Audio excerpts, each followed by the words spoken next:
Thank you very much, Jane. Thank you all for coming today. I want to do a couple of things real quick.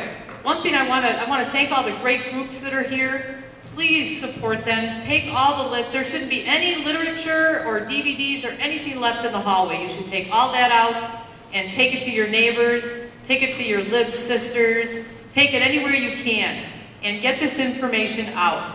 Okay? AFP, Wisconsin Family Action, NRA, 60 Plus, all these great groups that are working so hard trying to make sure that we can have another chance at the great America that we have kind of let slide down the path a little bit. I want to give a big thank you right now to one person. He's not even a candidate right now, he's actually a sitting senator. And every time I go to the computer, I see that Senator Ron Johnson is somewhere. He is working so hard. He doesn't have to work this hard, but look what he is doing for us.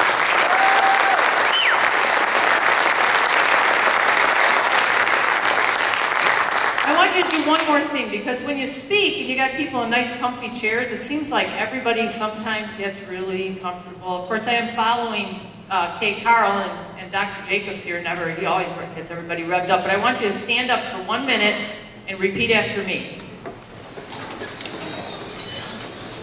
All right, everybody's going to repeat after me. You can't have my country.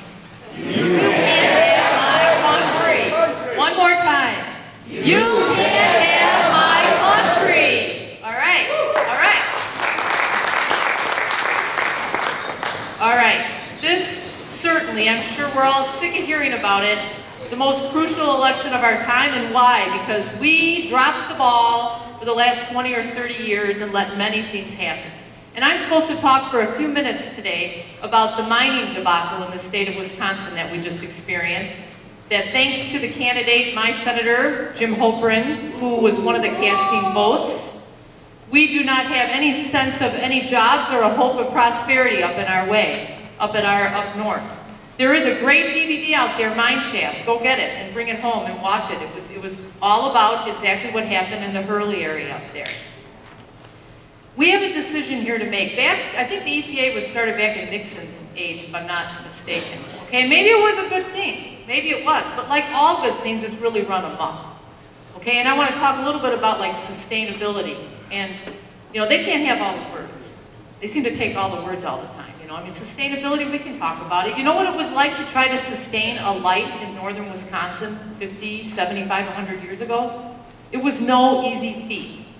And because of the resources that we have in this state that God gave us, we were able to supply people around the whole state, in this area too, livelihoods, because of what was generated up there. How many people here know that Calumet, Michigan, was slated to be the capital of the state of Michigan?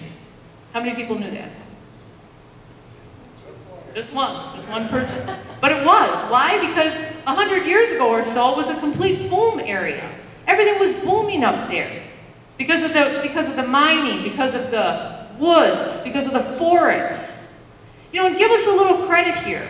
You know, the EPA came in the 70s and started telling us how we can't do this and we can't do that and we mustn't do that and we can't do that. But it seems like we knew what we were doing for a while, because somehow we generated ourselves to be the leader of the world, producing so many wonderful goods and services.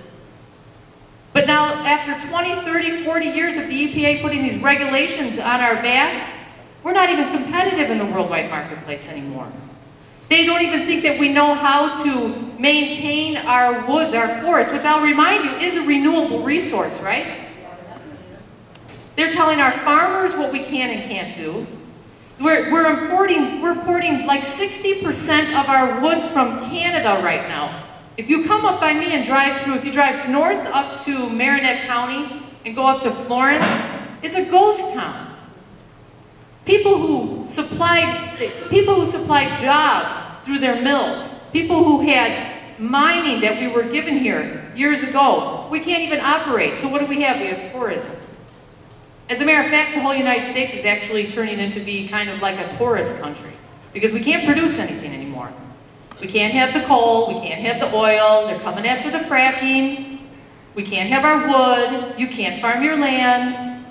So what are we going to have left?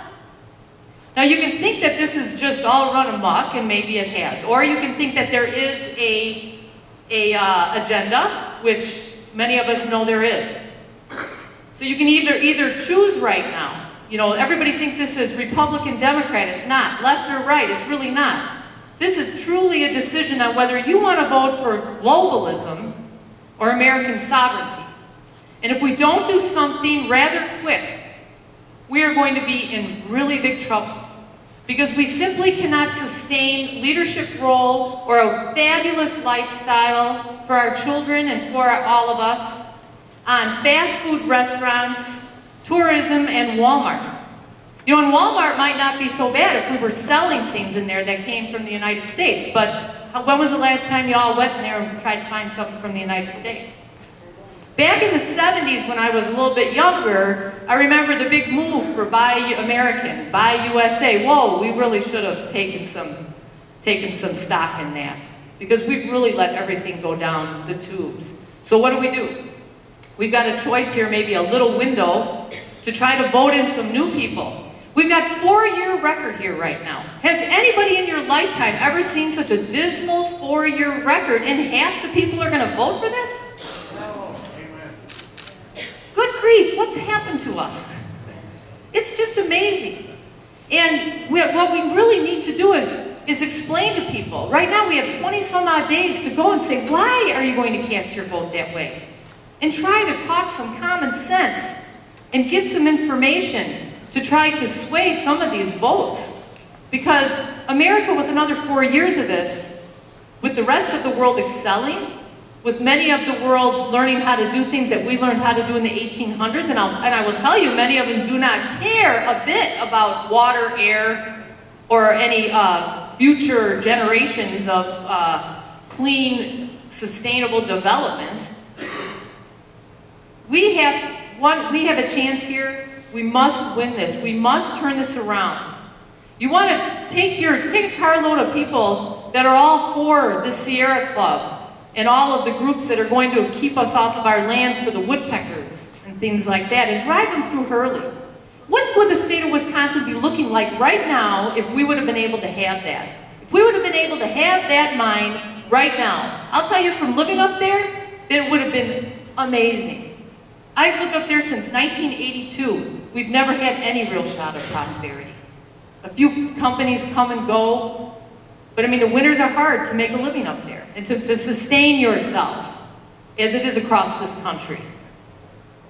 But we were voted down, and we were voted down not by, I believe, not by not wanting to let Governor Walker have the ability to say that he created jobs. I believe truly that it was the environmentalists and their plan to make sure that we are handcuffed and we cannot really prosper again in this world. I'll leave you with one more thing. How many women here, when you go to the cupboard and you think, I'm going to bake some great thing? Or you men that like to work in your wood shop and you're going to put something together? But if the cupboard is bare and if there's no supplies in your shop, what in the world can you create? I know I can't do my Top Chef moments without a cupboard full of good things.